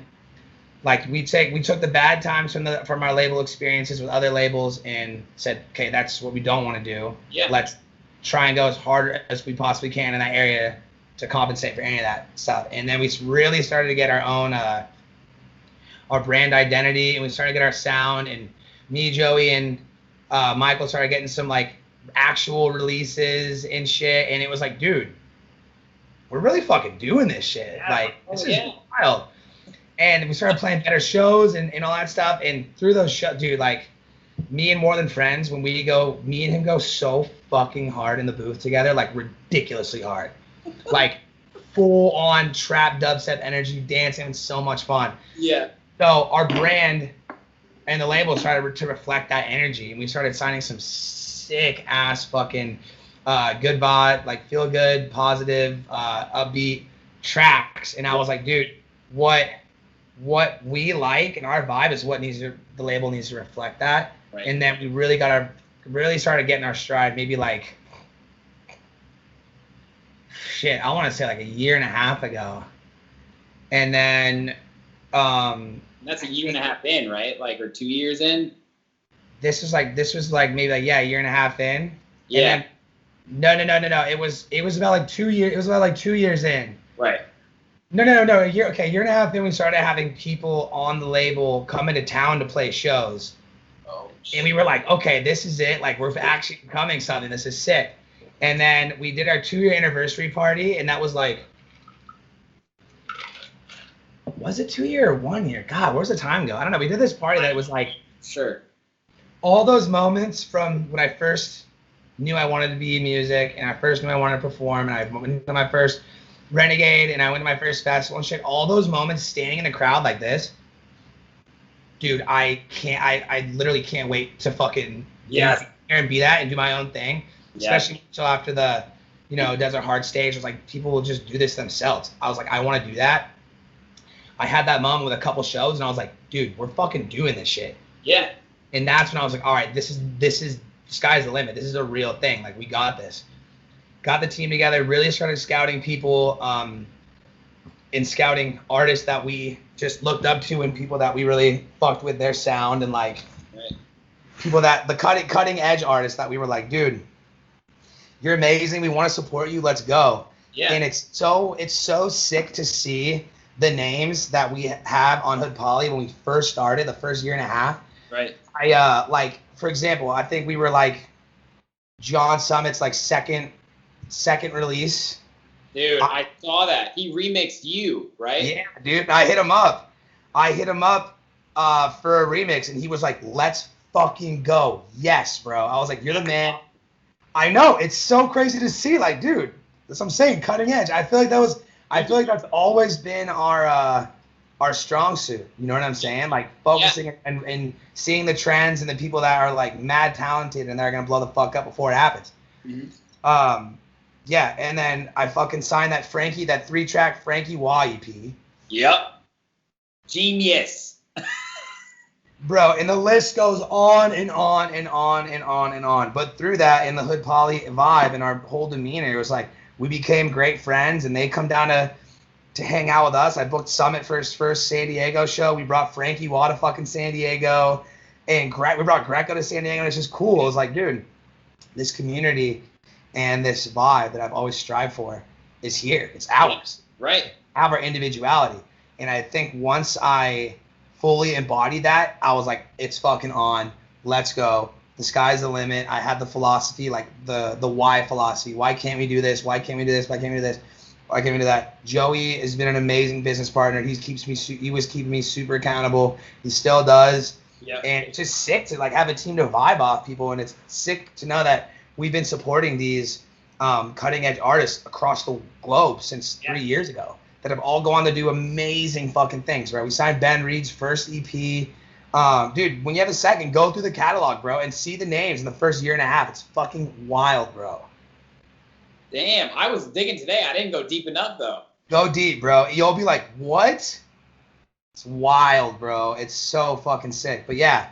Do you think you give yourself a platform with the Hood Politics records? Because you mentioned something earlier that you were making music maybe for other people, right? But there's pretty obvious, like DJ Susan has a sound.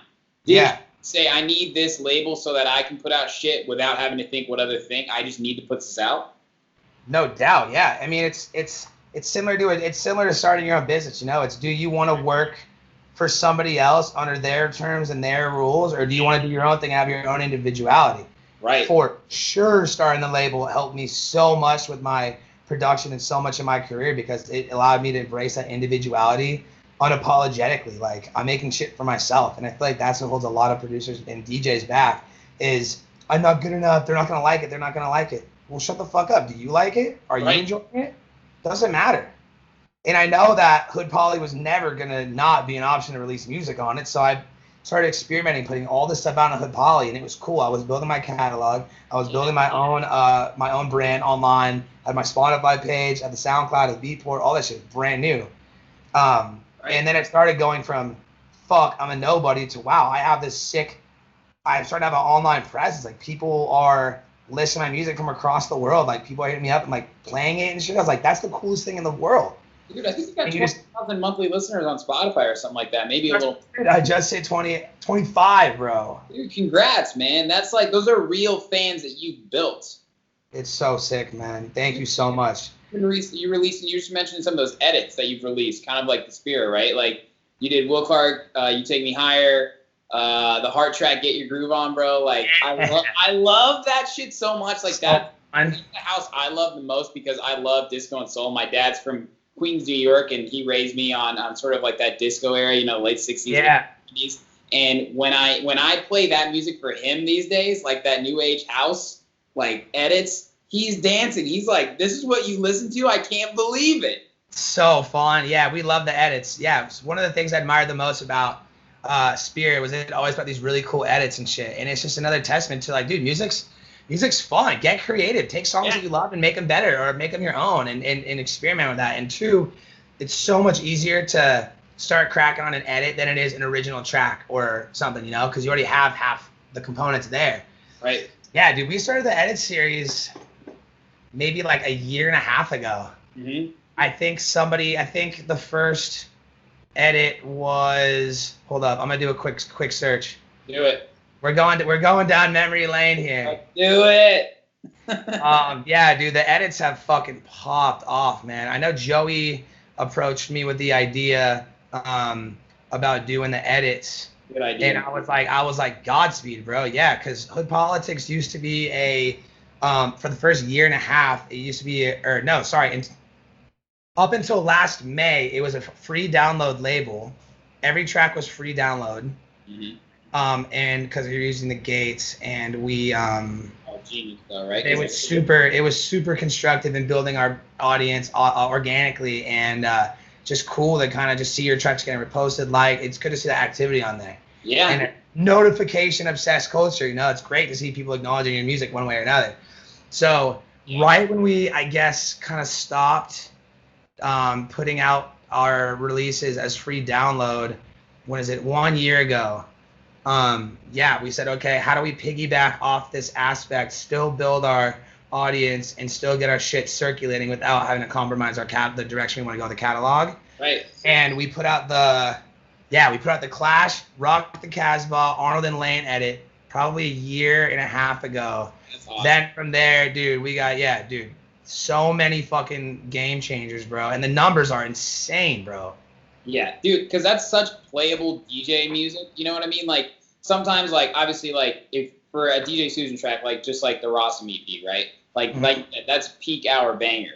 But those sort of edits that you're releasing, like, I could play that, you know, at a bar that's a little more casual, right? If I'm just like your average DJ that likes house music and it kind of splits the vibe, and I just love that shit for producing, for DJing, and you've just done an awesome job with building that real fan base of DJs, of producers, and fans of the music, right?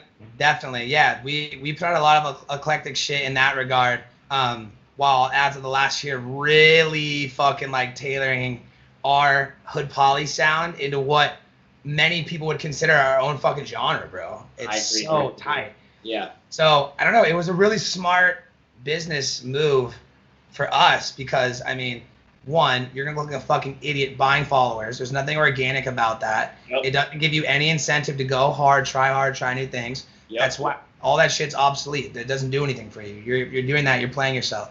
You're buying followers, you're playing yourself. Work hard and make it happen because you're going to be amazed, trying new things, and it'll work out so great for you. And it's also cool because It's allowed us to branch off and communicate and connect with more artists than we would if it was strictly EP, single, blah, blah, blah, blah, blah, all that stuff. But our vibe has never been about getting the big dogs and tailoring to what's hot and the cool guys and shit. It's always been and always will be raw, underground, cutting edge talent. Because when we fucking started Hood Poly with my friends in the backyard, it was all about love, supporting each other, and it will always fucking be that way till the fucking day we motherfucking die, and it'll always continue. And it's been such a blessing to see these artists we do have on the label, edit, EP, single or not, just fucking thrive and get all these followers and get all this newfound confidence that excels them into the next chapter of their career and the next chapter of their life. It's so sick. That's literally the best part of the label. It's why we started the label. It's not to look cool. It's not for us to have any gain. It's literally for us to show love to artists, fans, everybody in between, and say, yo, we fucking love you. We support you. We're always going to support you. Like, we're not going to give you any, like, negative feedback or criticism or put you down and shit, because that ruined producing a lot for me, bro. Hearing people, like, hate and talk shit and, like, roast your tracks and shit. And it's cool. I get it, feedback, but, like, dude, motherfuckers are sensitive, me included. I was like, dude, for 6 weeks on this track, you think it's trash? What the fuck? Yeah, dude, I feel you, man. I feel you. Fuck that. That's whack. I know. And now that you've, like, kind of gone through the gauntlet, right? Like, I would say you've gotten over the hill in terms of, like, your own brand, Hood Politics, right? Like, there are a lot of DJs and producers that were you. I mean, you've already mentioned Nutty, LA Riots, Freak On, Toombs, of course, another Chicago guy. Shout out to Please, love you. Of course, man. And you all put on guys like Chris Diaz and Broken Future, right? My question to you is, how do you vet potential releases, and how do you keep this, like, linear approach, you know, to actually keeping that sound that you've developed now for a guy like maybe who is younger that wants to get a release on Hood Politics? What are you looking for? Oh, man. So our demo process is we get demo emails are funny. It's usually filled with a lot of fresh producers that have just started. Yeah. Who are like, okay, like, here's an email, blah, blah. And a lot of emails we get are just so all over the place and shit. But it's never like, what the fuck is this? It's, hey, bro, this is awesome. Like, I'm so stoked to see you're making this. Like, not the best fit for us, but, like, please keep grinding, best luck with it. Always trying to be super encouraging to everybody, even the homies too. And just because, you know, I might not vibe with something doesn't mean it's not good.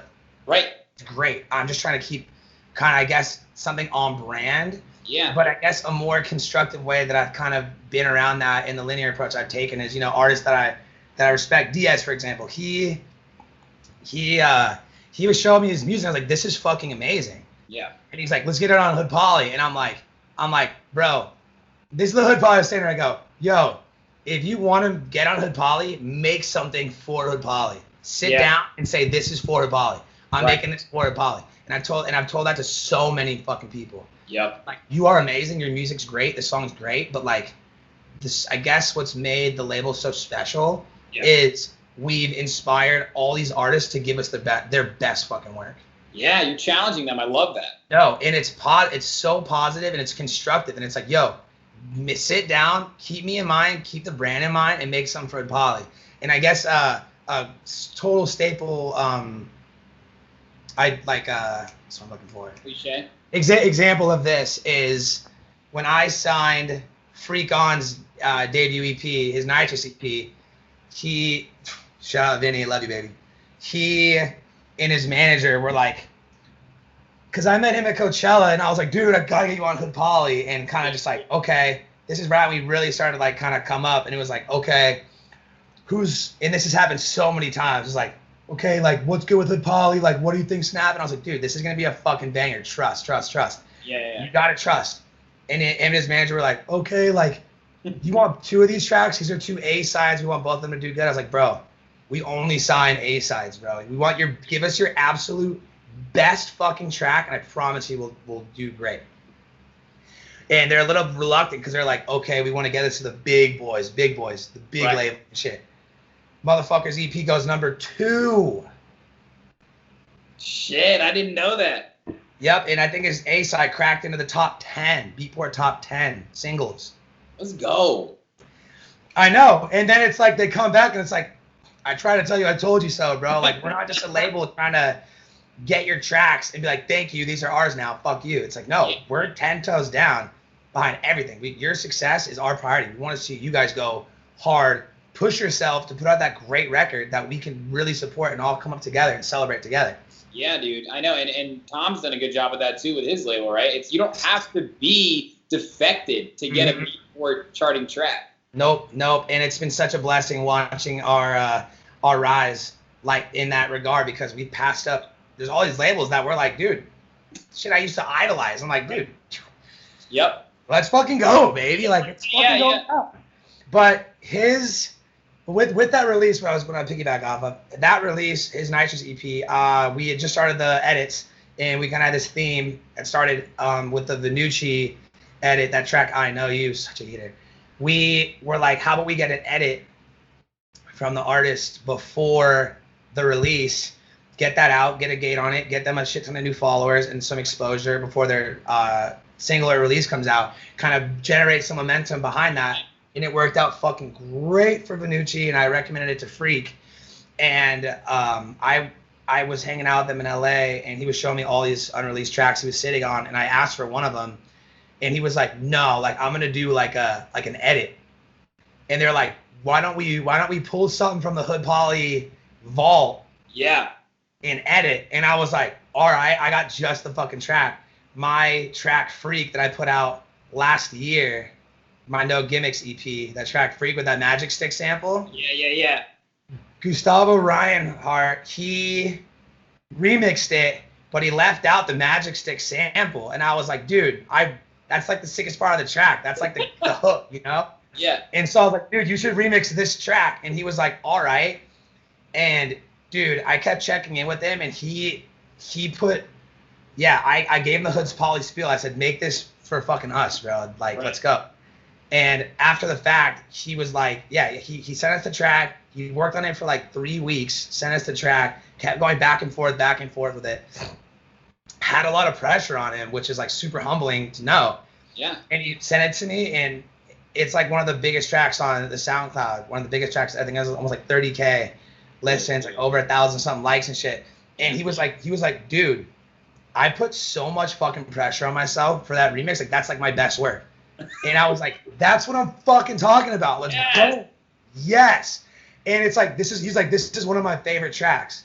And I think it's one thing to be somebody who's supporting somebody by putting out their records on our label and being like that force to fuck with. But I really feel like it's the most important thing is to be a person of encouragement and a person to motivate your friends and fellow artists. Like, dude, fucking go as hard as you can. Have us in mind, like, put pressure on yourself. Like, let's fucking go.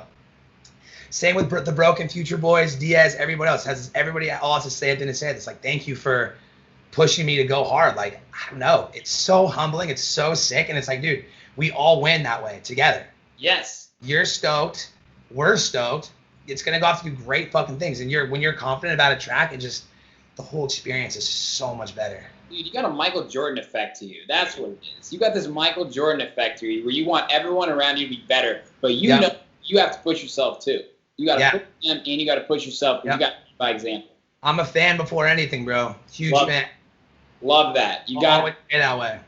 Hell yeah, dude. Now I want to ask you something because obviously you've said a few different things that you've done party-wise. You've had a lot of success as a DJ, bro, and I want to credit you for that. You played some incredible shows. Thank you. By the way, what's it called? Splash House.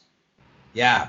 Dude, I was going to go to that this year because I think that's the fucking coolest thing ever. I want to hear about that. But I do want to acknowledge you. I mean, you open for Cassie and A-Track, Riva Star, and more. You've thrown your own parties on boats. Like, in my opinion, dude, you're a huge integral part of the local Southern California scene, right? Like, you're not like Diplo hanging out in the Hollywood Hills. Like, you're the homie down in the streets, like, bringing people into the party. And I fucking love that because I do that in Chicago. And it's appreciate it, bro. Yeah, but it's fun. And these people come back to your parties. What have been some of your favorite experiences as a DJ when you've actually been playing? Oh, man, where do I even fucking begin, bro? I mean, for starters, our boat party that we threw in March. Yeah. That was absolutely such a milestone. Yeah. Such a milestone, bro. The first party that was really like a leap of faith. Financially, definitely financially, and just a first for the whole team, you know? Yeah. We had plans to sell out the 600-person boat. Night before, we were like, I think at like 500 tickets. We were going to hit it. Everything was great. Yep. We threw a bunch of money down. We got the functions. We got the whole lineup together and shit. Yep. I booked Freak and Binge to headline because I love them. And again, it's not about us. Even in these moments, it's about you guys. Yep. That's something we keep very near and dear to our hearts. Yep. And I get a call from one of my business partners in the party, and he was like, dude, the boat broke down that we had. And they said, good news and bad news. The boat broke down. Good news is they upgraded us to the fucking 1,200 person biggest boat in San Diego the day before. And I'm like this. One, how are we even going to fill that boat? Two, are we going to like fill with decorations and lights and sounds and shit? Dude, we pulled it off. I think we sold 950 tickets, and it was the sickest part. It was the sickest party I've ever been to in San Diego. Fuck yes, that's awesome. And I remember we had plugged in the last like XLR to the function right as people were walking on the top deck. Yeah. And I was just like, everybody crushed, best vibes. Everybody was there, and then it ended, and I just collapsed on the ground. And we had the after party at the street. Everybody went to. They did like record-breaking numbers up there and shit.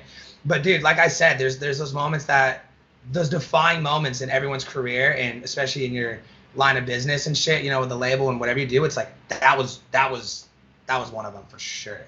Shit. Because I was just like, dude, I know what we can do now. Like, this is fucking awesome.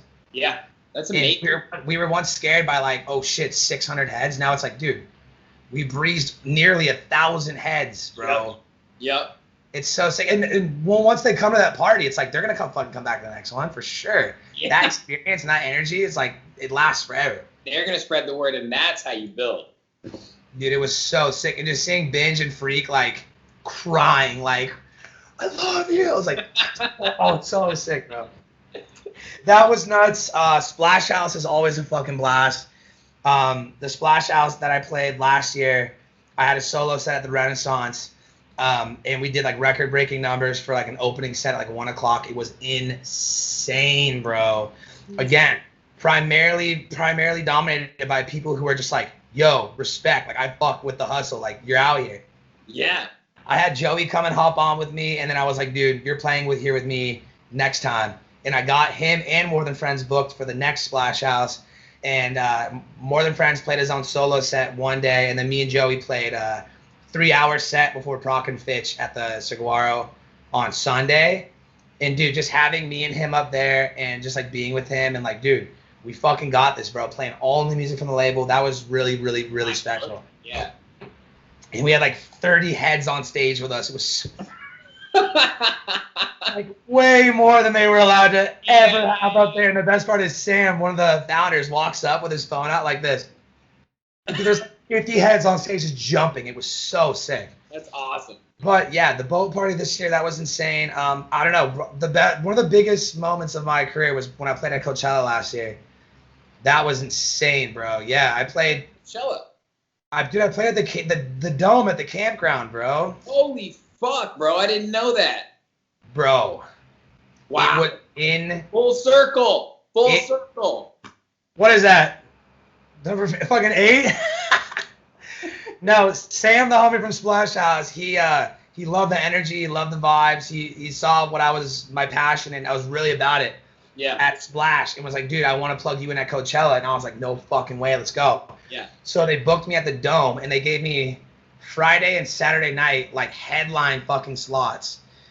And again, full circle moment. I was always regretful back in the day when I'd reach out to potential clients to book me to DJ. There's like, where's your mixes? You have a mix? And I was like, no, I'm too scared, because I was too scared to like put a mix out. Yeah. And now getting put the Coachella, I was like, yeah, bro, I got the fucking label. I got all these releases and shit. Like, as for a lot of people, I guess in the industry, they try to cut it with, I guess, not doing the most, right? Like, oh, I got a mix and shit. So it allowed me to really go and, dude. Resume complete. Exactly, bro. It's just cool to know that people recognize the vibe and they see the catalog and shit. It's cool. I guess the resume, it goes a long way. It's really tight. But dude, Coachella was in fucking insane. It was probably like 2,000 heads every night. And after the first night, I had a reputation. Not gonna lie, the DJs that played that dome were pretty random. Really? So yeah, pretty random. I remember the first time I played after this guy. Energy was dead as shit. He was playing some random shit, and I rolled up just like it was like I think it was like 2 a.m, and I was like, let's fucking go. Yeah. And I saw the sea of people, and I was like, nah, crowd control is about to fucking go down, bro. Go. And I got on the mic. At first time, everyone's too scared to get on the mic these days. Yeah. That's totally cool. I love that shit. Let's go. And I got on the mic, and I was like, Get on the let's fucking. fucking go. And I was so hyped, and dude, everyone just started pouring in. And it's like, dude, you only get one shot at these sets. You can't allow any lackluster energy in. Like, you got to go fucking hard. Yeah. You got to give something to remember. So I did that, and I remember I was completely fucking shaking afterwards. Like, this is insane. Damn. I had people running out to me, fucking hugs, like literally a line of heads. Hugs, high fives, let's go. We were all just fucking hyped on the energy. After party at my campsite, let's go. And the sound tech and the stage managers were just like this. Who the fuck are you, bro? And I was like, whoa, that was wild. And I played the next night, and I had a reputation from the first night. Dude, it was like twice as fucking packed, bro. Dude, what a moment. It was such a moment, and it was just so cool to just see everybody get so involved and so into it. And I would get stopped for was getting stopped for like photos inside the festival like the whole weekend and shit, and just connecting with people and just about the love of the performance and the music and shit. It was so cool. If your audience isn't into it, like it sucks. It's not fun. So you got to be having the most fun. You got to lead by example and go hard. And that was a huge. I'd always kind of had that value, but that was like, holy shit! I've literally controlled this party with my energy. Wow. And then, dude, honestly, after that, I was like, all right, I've always been a high energy freak, but like just realizing its power and its potential, it has an audience and a crowd. Even if no one's there, if there's 5 people there, if there's 10 people there, 100,000 people there, like you got to be going as hard as you fucking can and having the most fun, because music is fun. Performing is fun. That's why we go to the shows. That's why we face the DJ. Yeah. That's why I got into music, because I was like, dude, nobody's fucking bringing the energy. Like, you got to go fucking hard. Yeah. But that was like a game-changing moment. Also, probably one of the biggest shows I've played. I played a couple other heaters, but that was like a very special show to me, because I did start my, I guess, festival career there, and just be like, I want to fucking play this shit. Steven, do you ever just like take a second and think back? I mean, you just told me the story about your first gig, bro, and you were bringing around your Serato box everywhere you went, and now you're playing at the Coachella grounds, and you got a reputation. People are taking pictures. Like, you obviously have a bright future ahead. How do you feel right now in this moment, like with where you're at? Really fucking good, bro. Good. Better than I've ever felt in my life. That's amazing, dude, because there's so many artists right now who are not feeling like that. How do you maintain that energy? Like, what goes through your head? Is it just positive reinforcement time after time, day after day? I've gone too far, bro. I'm not turning back now. It's only getting better, bro. Yeah. I have this standard for myself as well as the label that, like, I guess piggybacking off what we were saying, that linear approach, like, dude, the bar's been fucking raised, bro. Yeah. You either sink or swim, and I'm going to encourage you to meet that, and I'm, as well as me, like, it's hard for me to even meet that sometimes too, but like it's the beauty of the whole experience, man. It's not about the destination, it's a journey. It's feeling yourself get better, feeling yourself get more consistent, feeling yourself be inspired by your friend's success rather than envious, seeing yourself wanting to grind harder from that too. It's fucking awesome, bro. I don't know where I would be without the label, and it's allowed me to persevere and push and have this standard for myself that I don't think I would have without it, bro, because the shit is getting so fucking good. And it's all love, and it's so cool to see the artists be stoked, and see everybody who comes and gets involved be stoked. And it's like, dude, I see all my friends taking off, blowing up and shit, and they're no different than us. They're just consistent. When I was visiting Frankie Wah in the UK, I went and stayed with him for 2 weeks last December, bro, we were hanging out, but he was still grinding. He was showing me all these tracks. This is before anything, bro. This was Tech House, Frankie Watt. And he took us, we got box seats to go see Pete Tong Orchestra. This one I was like, all right, this was a huge moment in my life. We saw Pete Tong Orchestra in London at some C2 center or whatever. Brixton, right? Yeah. And he was like, he looked at me and we were both sober. We felt like we were rolling. The energy was so sick. And he's like, bro, my goal in life is to hear Pete Tong say my fucking name. And I was like, you got this, bro. I think we got back for like a month. He drops Get Me High all over BBC Radio 1. Oh, shit. Pete Tong, Mr. Jam, Annie Mac, everyone's Danny Howard praising him. His Get Me High goes #1 on the break charts. Steve Lawler purchased that track from Ministry of Sound to put on Viva. And it just took off, bro. And I was just with my mans, consistently grinding, had that attitude, like I got this, and persevered and kept the faith, and is now probably one of the biggest artists in the UK.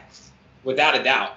That shit's mad inspiring, bro. And it's just like, it's not impossible, right? You always got to ask yourself that question, why? And you always got to be doing whatever you can, even if it's 5 minutes a day, 10 minutes a day, 20 minutes a day, an hour, whatever. Yeah. Just to be working and staying on track with your craft, man. And like, I don't know, like I said about the quarantine, it's like, this is either a moment to complain about life circumstances or say, okay, they're not bad, they're new, and buckle down and fucking 10 toes down on what needs to go down.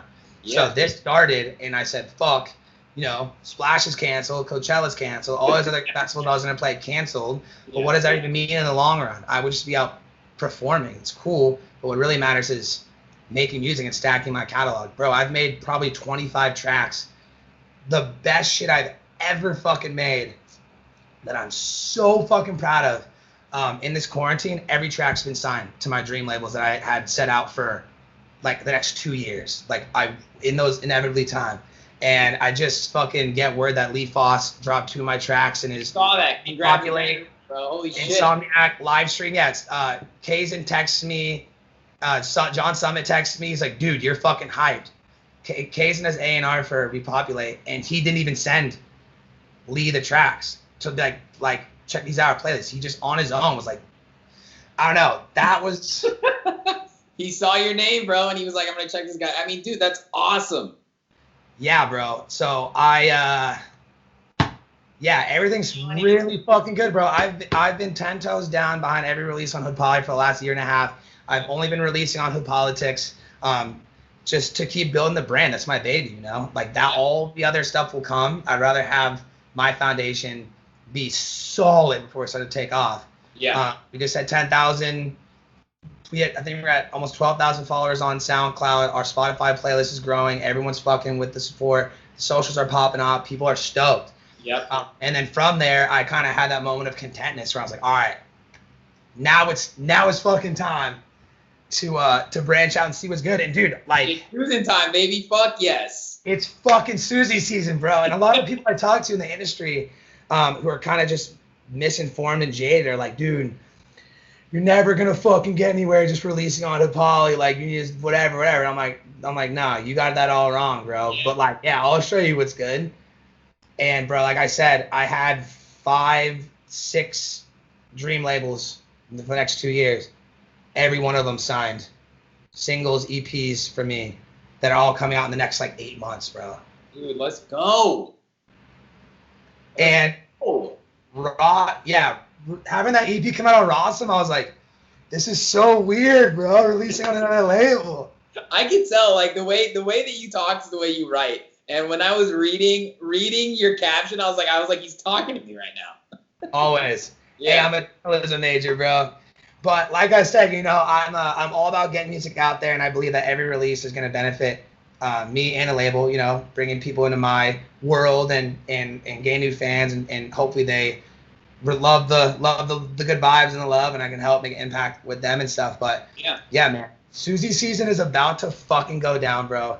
I put out my Hood Poly single before any of it, just to kind of be like, all right, let's fucking go. It's been doing amazing. It's like top 20 hype singles chart right now. Track called Tonga? La Bamba, yeah. Bamba, dude, love that. Thank you, bro. Okay, quick story about that. I made the original track in Mexico. It was all polished up. It was ready to go. I was going to send it in to get mastered on the timeline that I had. And I'm sitting where I'm at right now. And I played it back, and I was literally, it was perfect. The mix down was perfect. Everything was fucking perfect. I lit up the J. God, these fucking J's I'm smoking. I don't know what the fuck are in these things, bro. I don't know. But I hit it, and I was like this. Nah, this fucking sucks. This isn't Hood Poly. And I fucking deleted the whole thing. Wow. Yeah, bro.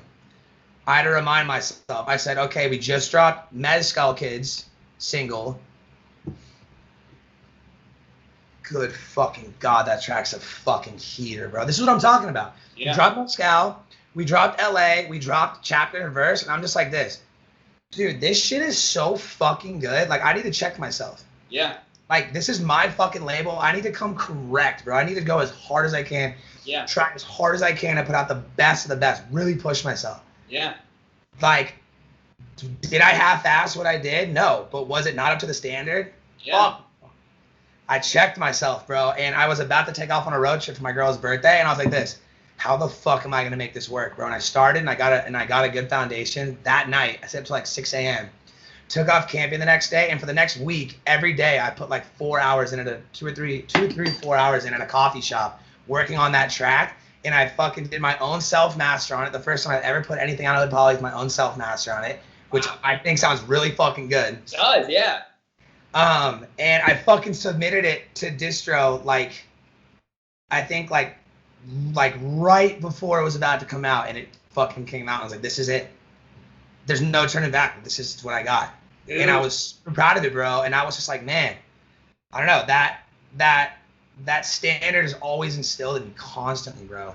And that's something I try to always advance with in Hood Poly. I want every track to get better and better, every release to get better. I never want to go back. I only want to be going forward. A-sides only. Because I want to be putting out dope shit. And I want artists to be fucking hyped. I want it to mean something to them. I want it to be a special release. Every time. So yeah, La Bamba happened, and then it didn't, and then it did, bro. Dude, what a story. Great track. So sick, bro. But I can't wait for you to hear what else I got cooking this year, bro. I'm very fucking stoked. Yeah, I saw that Foss played those 2 tracks. I threw up that post. He slid in the DMs like 15 minutes later. Dude, Lee is like such a fucking G, bro. Like, he's so cool. He's a G. He slid the DMs. He said, let's fucking get it on, bro. These are hot. Dude, let's go. Repopulate Mars, baby. Let's fucking go, Steven. Yes. Coming to Mars, baby. Let's go. Let's fucking go, dude. Yeah, I had my single release with Hood Poly, which I was like so proud of. That was that fresh shit. Yeah. I had my roster release, which I'm super fucking proud of. I listened back to it yesterday in the car, and I was like, this shit's fucking heat, bro. I'm proud of myself. Yeah, dude. Good job. Thank you, bro. I got a single with Revlo coming out on Brash Beats with a fat Broken Future remix. Yeah. This month, I have my Get Twisted EP that comes out next month. I have my Delicious EP that comes out that same month. I have my Happy Techno EP that comes out. Glasgow Underground single. And then I just got hit up. Dude, yeah, that Rossum EP came out, and I got hit up by a couple labels. Sony's checking out some shit right now. It's on, bro. Dude, I fucking A, man. Going into that with Hood Poly being where it's at right now, I couldn't be any happier, bro. Dude, you gave it some fucking I'm going 1 to 1 to 1. Like it's levels, and I've been trying to exercise patience so much this year, and I know everybody feels, all the producers and shit feel the same way. It's like you make a bang and you're like, let's get it out now. And that can lead you to some loose ends. You gotta have faith and have patience. Like, especially right now, yeah, artists can't play tracks and shit. Like, it's hard. Yeah. It's hard to feel out the heaters and shit. But yeah, man, I'm like, I couldn't be more stoked on what's to come. I feel like everything that I manifested in the beginning of this quarantine is coming true. And my main goal was, I had this realization. I was like, Susan, you fucking got, inevitably 6 months a break from everything. This will never fucking happen again, bro. Yeah, dude. Do you want to go back to the parties and they start up in the same place you are now, or 10 steps ahead? 10 fucking steps ahead.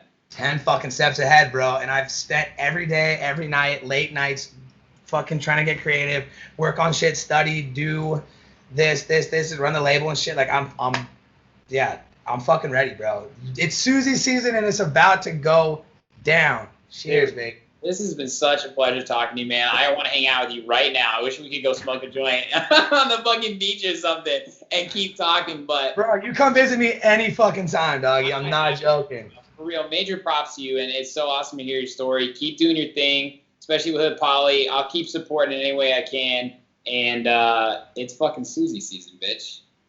It's SUSIE season, bro. They think I've been quiet, but I've been working, bro. You've been working, man. Yeah, Chris showed me some unreleased shit actually too. So I know Dude, what you got. I'll send you a link to all the unreleased shit after this call, bro. Please, I need that, bro. I need that. I guess my biggest goal and my biggest reward from all this isn't like, oh, you know, I have this release, I'm building my own career. I've built this community of incredible artists and friends in that time that now all come together and support each other and me. And it's just cool to know that I have like all these people all rooting for each other. It's fucking awesome, man. I kind of was like, let me dive into the web and like make sure everything's gonna be fucking awesome and the vibe's set, and then we can get it popping. Dude, I love that, man. Keep spreading that love, keep spreading that positive energy, man. I'll do the same over here in Chicago, and if you come to the city, you let me know too, okay? Dude, absolutely, bro. Without a doubt. Gotta come see the boys. Steven, it's been a pleasure, man. I'll talk to you soon. Thank you again for the time. Bro, thank you so much. You're a ledge. I'll hit you with that link ASAP, bro. SUSIE season, check it out. Hood Poly. Let's go. Cross Up EP out now. La Bamba out now. Let's go, baby. Dude, you're really good at this, man. Maybe you need to start a podcast. Dude, let's go. I'll fucking come. I'll do a couple rounds. All right, brother. Sounds good, Steven. I'll talk to you soon, man. Cheers, bro. Thank you so much. Absolutely.